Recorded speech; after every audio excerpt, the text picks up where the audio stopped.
Cuando mis hijos eran adolescentes, un día se quedaron sorprendidos cuando les comenté que un pariente nuestro había tenido problemas con la justicia por pertenecer al Partido Comunista.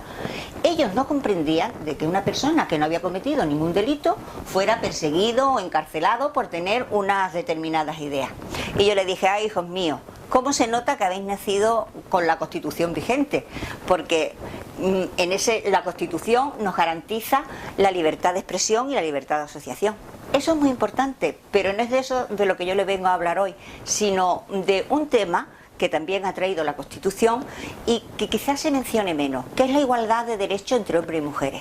Porque aunque parezca mentira, antes de 1978 los hombres y las mujeres no éramos iguales ante la ley. Y yo puedo dar fe de ello y hablarlo en primera persona, porque ya era una adulta cuando se promulgó la Constitución de 1978. La mayoría de edad de los hombres era a los 21 años, con todos los derechos inherentes a ella, pero las mujeres estábamos bajo la patria potestad hasta los 25.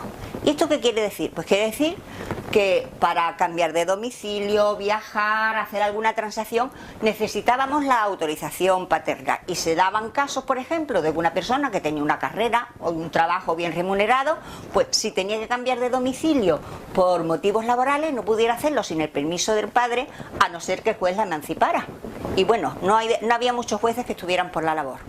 Y cuando se casaba pasaba lo mismo. Pasaba lo mismo porque el marido era el administrador de los bienes conyugales, aunque estos procedieran del trabajo de la mujer o vinieran por herencia. Vamos, que éramos menores hasta toda nuestra vida. Necesitábamos la tutela del varón.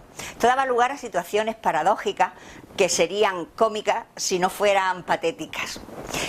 Y esto que pasaba a nivel legal, pues también pasaba en la sociedad, que al fin y al cabo las leyes son un reflejo de la sociedad en la que se vive. Por ejemplo, en el terreno laboral, si una mujer ejercía el mismo trabajo que un hombre, normalmente cobraba bastante menos. Si había una situación de crisis en una empresa, pues las primeras que salían eran las mujeres. Y de puestos directivos, nada. Tanto a nivel privado como público. Era noticia en la prensa que una mujer fuera juez, la primera juez o la primera fiscal. Bueno, aún recuerdo con nombre y apellido el nombre de la primera alcaldesa de una ciudad grande, porque tuvo una gran repercusión mediática. No solamente era en el plano laboral, en el plano de los estudios, por ejemplo, pues eran distintos los que estudiábamos las niñas de los niños. A veces estudiábamos cosas útiles que a ellos les hubiera hecho falta aprender.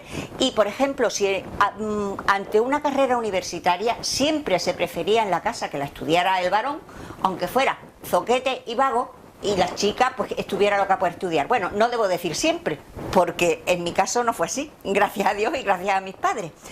Y en el plano familiar también las mujeres éramos como ciudadanos de segunda categoría.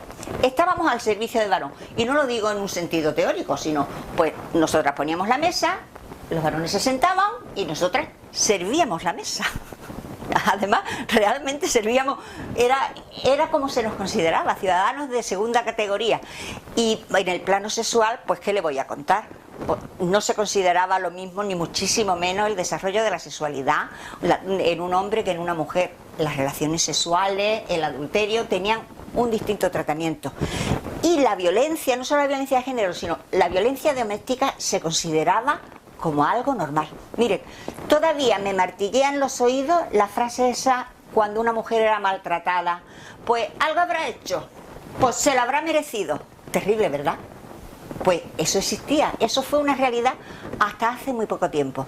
Así que cuando hablamos de nuestra Constitución, ¿qué es imperfecta? Pues como todas las obras humanas. ¿Qué es mejorable? Totalmente mejorable, y hay que ponerla al día. Pero en cuanto a los derechos de los hombres y de las mujeres, yo solamente puedo decir olé y bendita sea.